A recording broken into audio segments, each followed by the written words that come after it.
ప్రియ శ్రోతలారా, ఈ రోజున మనం యెహెజ్కేలు గ్రంథం 10వ అధ్యాయంతో పాఠం ప్రారంభిస్తున్నాము. ఈ అధ్యాయంలో యెహెజ్కేలు చూచిన దర్శనంలో ప్రభువు మహిమ గతిస్తున్నట్లు కనిపించింది. దేవుడు అద్భుత రీతిగా యెహెజ్కేలును యెరూషలేముకు తీసుకువెళ్లాడు. అక్కడ దర్శనాలు చూపాడు.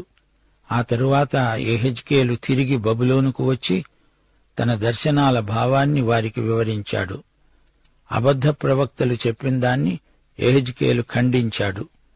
యెరూషలేము నాశనాన్ని స్పష్టంగా సూటిగా ప్రవచించాడు. యెహెజ్కేలు చూచిన మొదటి దర్శనం చక్రంలో చక్రం. మానవ చరిత్రలో గుండా దేవుని చిత్తం ఏ విధంగా ముందుకు దొర్లుతూ పోతూ ఉందో దేవుడు దర్శన రీతిగా చూపించాడు. ఇశ్రాయేలీయులకు దృశ్యమానమైన దేవుని సన్నిధి అనుగ్రహించబడింది. రోమాపత్రిక 9వ అధ్యాయంలో పౌలు ఇశ్రాయేలు జాతికి దేవుడు అనుగ్రహించిన 8 ప్రత్యేకతలను పేర్కొన్నాడు. అందులో ఒకటి దేవుని మహిమ, షెకీనా మహిమ. ఇదే దర్శనం యెహెజ్కేలు మొదటి అధ్యాయంలో చూచాడు.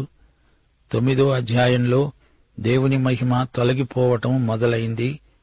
ఈ 10వ అధ్యాయంలో మహిమ ఇంకా దూరంగా తొలగిపోయింది. మహిమ దేవాలయము నుండి బయటికి వచ్చి పైకి లేచింది. యెహెజ్కేలు 10వ అధ్యాయం 1-2 వచనాలు. నేను చూస్తూ ఉండగా కెరూబులకు పైగా ఉన్న ఆకాశమండలము వంటి దానిలో నీలకాంతమయమైన సింహాసనము వంటిది ఒకటి నాకు కనిపించింది. అప్పుడు అవిసె నారబట్ట ధరించుకున్న వానితో యెహోవా అన్నాడు, కెరూబుల క్రింద ఉన్న చక్రముల మధ్యకు పోయి కెరూబుల మధ్యనున్న నిప్పులు చేతుల నిండా తీసుకొని పట్టణము మీద చల్లు. నేను చూస్తూ ఉన్నంతలో అతడు లోపలికి పోయాడు. అవిసె నారబట్ట ధరించుకున్న వ్యక్తి నిప్పు కణికలు కెరూబుల మధ్య నుండి తీసుకొని చల్లుతున్నాడు. బలిరక్తం బలిపీఠము నుండి తీయబడి కరుణాపీఠముపై పోయబడుతుంది. ఈ నిప్పులు తీర్పును సూచిస్తాయి. వీరు దేవుని కృపను, కనికరమును, విమోచనను తిరస్కరించారు. అందుకే వీరు దేవుని తీర్పునకు గురికాక తప్పదు. శ్రోతలు వినండి, దేవుడు మనలను ఎంతో ప్రేమించాడు. గనుకే ఆయన యేసుక్రీస్తును మనకిచ్చాడు. ఆయన మహాపరిశుద్ధుడు. నీ పాపానికి నా పాపానికి రావలసిన శిక్ష ఆయనే అనుభవించాడు. ఆయన శిలువ మీద బలి అయ్యాడు. క్రీస్తే మన పాపాలకు ప్రాయశ్చిత్తం. సోదరుడా, సోదరి, ఈ రోజున నీవు సమీపించవలసిన బలిపీఠమున్నది. దానిని తృణీకరిస్తే తీర్పు నీ మీదికి వస్తుంది. క్రీస్తు నీకు రావలసిన శిక్షావిధిని తానే అనుభవించాడు. దేవుడు నిన్ను క్షమించే విధానమిదే. మనమందరము రక్షించబడిన పాపులము. సరే, ఈ సందర్భం ఇప్పుడు చూడండి. యెరూషలేము మీదికి దేవుని తీర్పు రాబోతోంది. యెరూషలేము ఈ భూలోకానికి కేంద్రంలో ఉంది. భూలోకానికి యెరూషలేము నడిబొడ్డు. 1000 ఏండ్ల పరిపాలనలో కూడా ఇదే పట్టణం కేంద్రమవుతుంది. అది ఈ భూమికి శాశ్వత కేంద్రం కాబోతున్నది. అబ్రహాము కాలంలో పాలస్తీనా లోకానికి నాడీ కేంద్రం. మోషే ప్రవక్తలు ఉన్న కాలంలో పాలస్తీనా దేవుని సత్య ప్రకటన కేంద్రం. క్రీస్తు వచ్చినప్పుడు అదే రక్షణ సువార్త కేంద్రమైంది. అయితే అక్కడి వారు ఆయనను తిరస్కరించారు. అది తుఫాను కేంద్రమైంది. తిరిగి మెస్సీయా పరిపాలనలో అది శాంతి కేంద్రమవుతుంది. అదే ఆ తరువాత మహిమ కేంద్రమవుతుంది. అయితే యెహెజ్కేలు ఇప్పుడు ఏమి చూస్తున్నాడు? దేవుని మహిమ యెరూషలేమును విడిచిపోతోంది. అయితే ఈ పట్టణాన్ని గురించిన దేవుని ప్రత్యేక నిర్ణయమున్నది. యెహెజ్కేలు 10వ అధ్యాయం 4వ వచనం. యెహోవా మహిమ కెరూబులపై నుండి ఆరోహణమై మందిరపు గడప దగ్గర దిగి నిలిచింది. మందిరము మేఘముతో నిండింది. ఆవరణము యెహోవా తేజోమహిమతో నిండినది అయింది. షకీనా మహిమ అసలు ఉండవలసింది పరిశుద్ధ స్థలంలో. దేవుని ప్రజలు అక్కడికే వెళ్ళాలి. ఇప్పుడు కెరూబుల మధ్య నుండి దేవుని మహిమ దిగిపోతోంది. కొంతసేపు దేవాలయముపై నిలిచింది. ఇప్పుడైనా తన ప్రజలు తన వద్దకు రాకపోతారా అని దేవుడు కనిపెట్టి చూస్తున్నాడు. 5-8 వరకు. దేవుడైన సర్వశక్తుడు పలుకున్నట్లుగా కెరూబుల రెక్కల చప్పుడు బయట ఆవరణము వరకు వినపడింది. కెరూబుల మధ్య నుండే చక్రముల దగ్గరి నుండి అగ్ని తీసుకొని ఆయన అవిసెనారబట్ట ధరించుకున్న వానికి ఆజ్ఞ ఇచ్చాడు. అతడు లోపలికి పోయి చక్రము దగ్గర నిలిచాడు.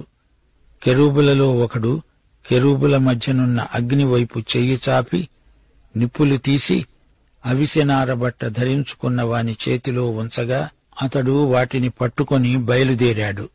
అంతలో కెరూబుల రెక్కల క్రింద మానవ హస్తరూపం ఒకటి కనిపించింది. శ్రోతలు 8 యెహోవా హస్తం కనపడింది. కీర్తనలు 19 ఆకాశములు దేవుని మహిమను వివరిస్తున్నాయి. అంతరిక్షము ఆయన చేతి పనిని ప్రచురపరుస్తుంది. ఈ ప్రపంచమంతా దేవుడు తన చేతి వ్రేళ్లతో చేసిందే. ఈ సృష్టి పాతది. క్రీస్తునందలి నూతన సృష్టి ఇంకా చాలా గొప్పది. యెషయా 53 మేము తెలియచేసిన సమాచారమును ఎవడు నమ్మాడు? యెహోవా బాహువు ఎవరికి బయలుపరచబడింది? క్రీస్తునందు దేవుడు చేస్తున్న నూతన సృష్టి విమోచనాత్మకమైన క్రియ. యెహోవా బాహువు అంటే యేసుక్రీస్తే అని గ్రహించాలి. కలిగి ఉన్నదేది యేసు లేకుండా కలుగలేదు. యెహెజ్కేలు దర్శనంలో దేవుని హస్తం తీర్పు చెబుతోంది. చూడండి 9 నేను చూస్తూ ఉండగా ఒక్కొక్క కెరూబు దగ్గర ఒక చక్రము చొప్పున 4 చక్రములు కనిపించాయి. ఆ చక్రములు రక్తవర్ణపు రాతితో చేయబడినట్లున్నాయి. శ్రోతలు, చక్రం గిరగిర తిరుగుతూ ఉంటే గమనించండి. చక్ర భ్రమణంలో రక్తవర్ణపు రాయి తళతళ మెరుస్తోంది. కన్నులు మిరుమిట్లు గొల్పుతున్నాయి. ఈ చక్రాలు ఎడతెగక తిరుగుతున్నాయి.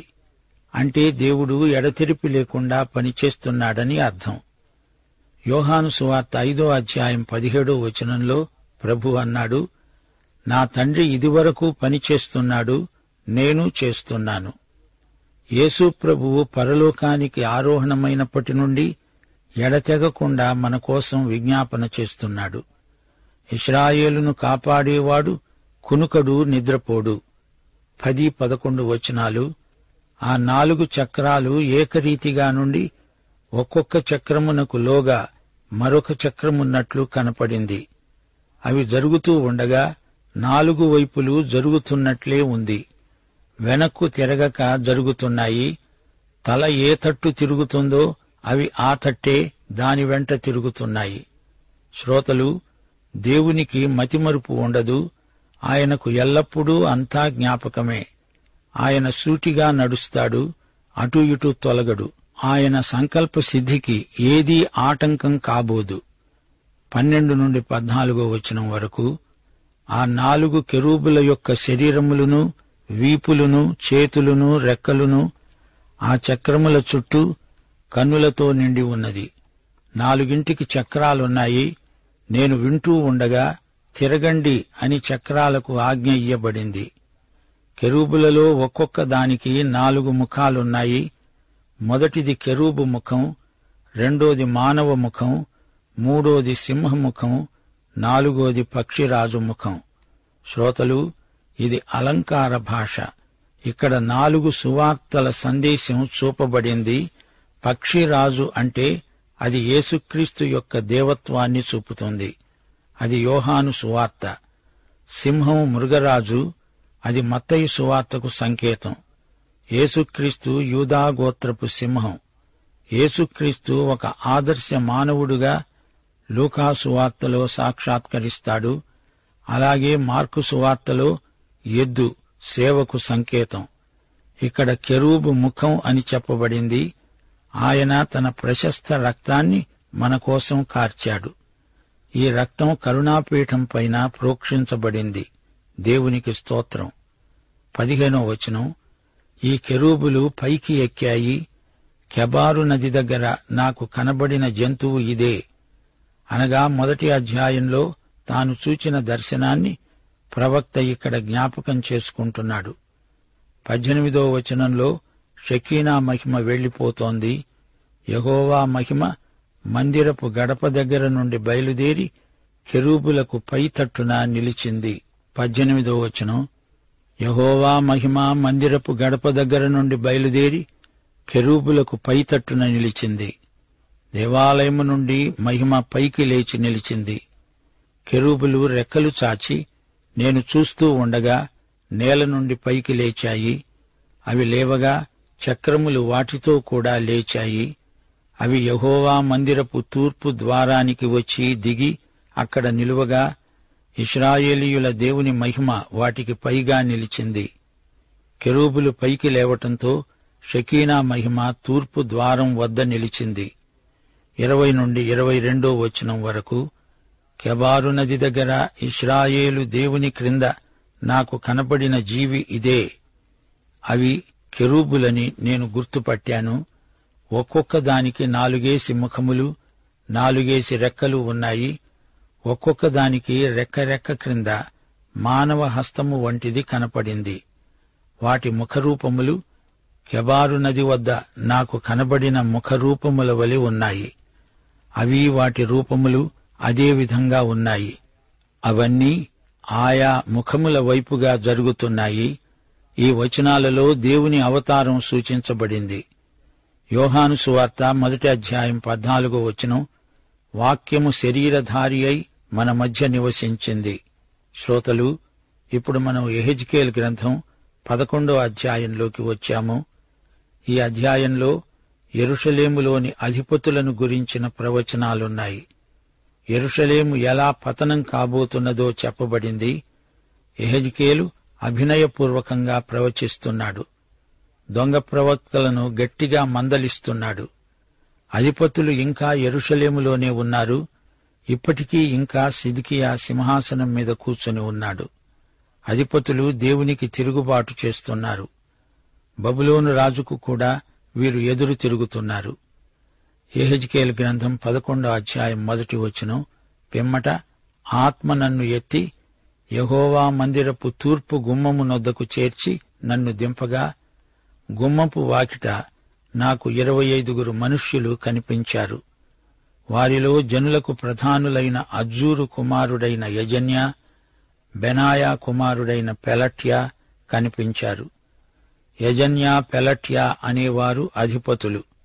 2-3 వచనాలు, అప్పుడాయన నాకు ఈలాగు సెలవిచ్చాడు, నరపుత్రుడా, ఈ పట్టణం పచన పాత్ర అని, మనమే మాంసమని, ఇండ్లు కట్టుకొన అవసరము లేదని చెప్పుకుంటూ ఆ పట్టణములో పాపమును యోచించి దురాలోచన చేసేవారు వీరే. కావున వారికి విరోధముగా ప్రవచించు. నరపుత్రుడా, ప్రవచించు. ఈ అధిపతులు ఏమంటున్నారు? ఈ నగరం మనకు వంటపాత్ర, ఇది టీ కప్పు లాంటిది, ఇప్పుడిది మనదే. చాలామంది వెళ్లిపోయినా ఈ పట్టణం మనదే.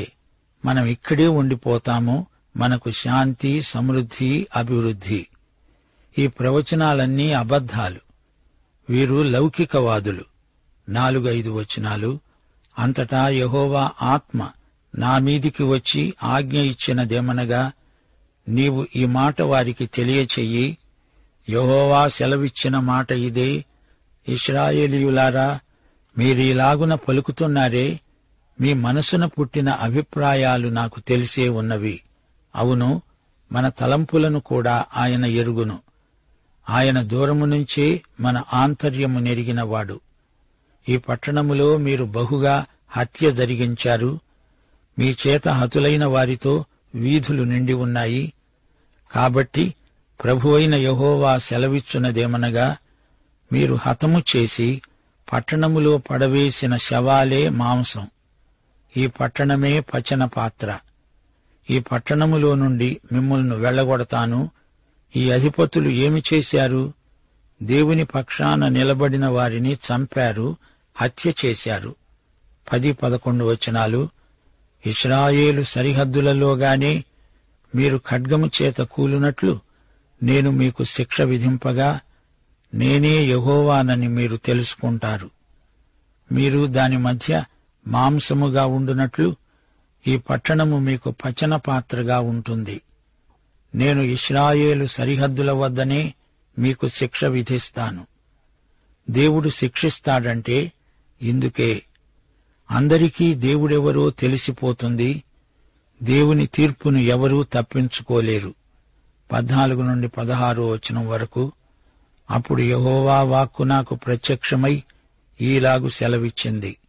నరపుత్రుడా, యెరూషలేము పట్టణపు వారు ఇశ్రాయేలీయులకు చెబుతున్నారు, ఈ దేశము మాకు స్వాస్థ్యముగా ఇయ్యబడింది, మీరు యెహోవాకు దూరస్థులై ఉండండి.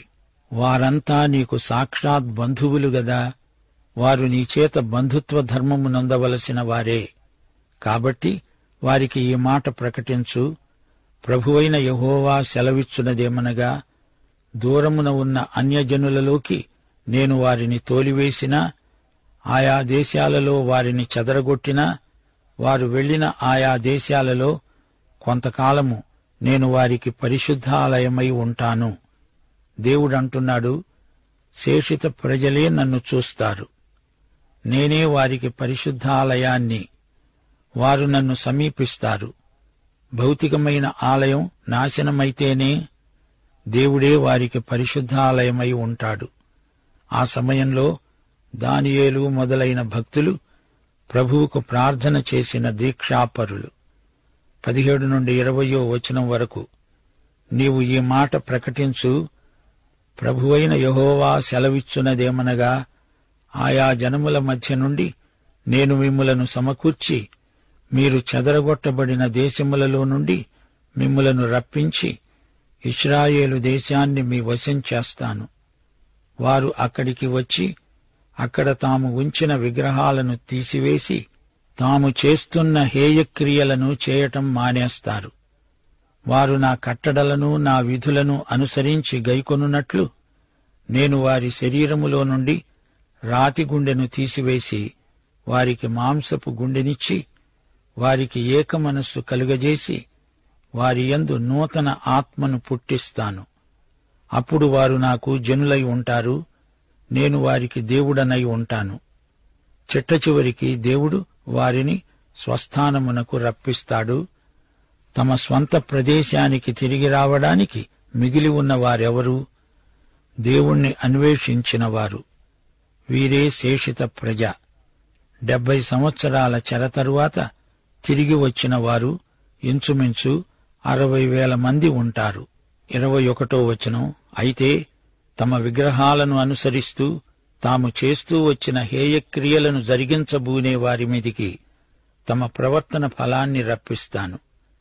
ఇదే ప్రభువైన యెహోవా వాక్కు. తీర్పు రాబోతోంది.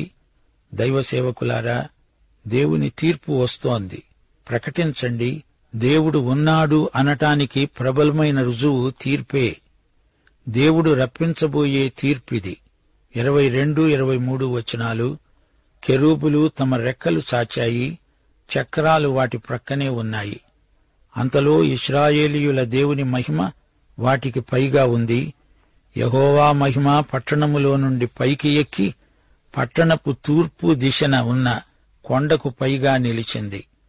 గమనించండి, యెరూషలేము నుండి ఆలివు కొండ మీదికి నగరమునకు తూర్పు దిశగా ఎక్కి అక్కడ నిలిచింది. 24-25 వచనాలు.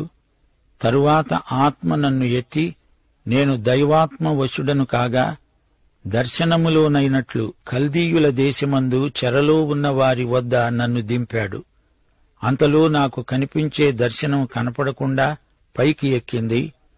అప్పుడు యెహోవా నాకు ప్రత్యక్షపరచిన వాటన్నిటినీ చెరలో ఉన్న వారికి నేను తెలియచేశాను. చూచారా, యెహెజ్కేలు దర్శనాలు చూచిన తరువాత తిరిగి బబులోనుకే వచ్చేశాడు. ప్రస్తుతం అతని సేవాస్థానం బబులోను. తిరిగి యెహెజ్కేలు వచ్చి కపట ప్రవక్తల అబద్ధాలను ఎండగట్టాడు. యెరూషలేము పతనాన్ని గురించి చెప్పాడు. యెహెజ్కేలు నిరాశావాదాన్ని బోధించలేదు. శేషిత ప్రజ యెరూషలేముకు వెడతారు అని చెబుతున్నాడు. దేవుని తీర్పునకు కారణమేమిటో అది కూడా యెహెజ్కేలు స్పష్టంగా ప్రకటించాడు. అయితే యెహెజ్కేలు మాటలను వారు లక్ష్యపెట్టలేదు.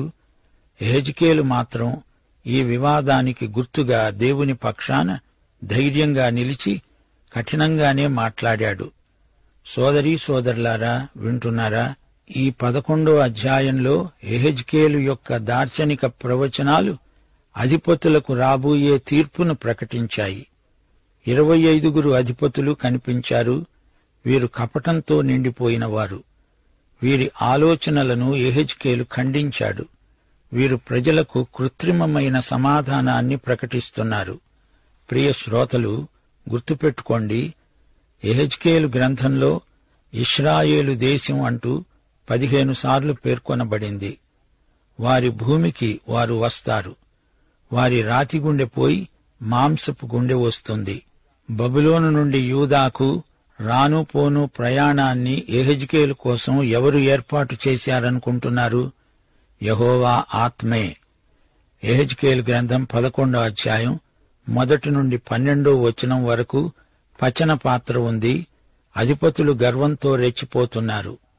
పచన పాత్ర అందలి మాంసం, దీనిపై దేవుని తీర్పు ఉన్నది. 14 నుండి 20వ వచనం వరకు పరిశుద్ధ ఆలయం. శేషిత జనాంగం ఎక్కడ ఉన్నా వారికి దేవుడే పరిశుద్ధాలయం. 22, 23 వచనాలలో దేవుని మహిమ. మహిమ నిష్క్రమిస్తే తీర్పు వచ్చేస్తుంది. జాగ్రత్త. పాఠం సమాప్తం. ప్రభు అయిన యేసుక్రీస్తు వారి కృప, తండ్రి అయిన దేవుని ప్రేమ, పరిశుద్ధాత్మ యొక్క అన్యోన్య సహవాసము మనకందరికీ తోడై ఉండునుగాక. ఆమేన్.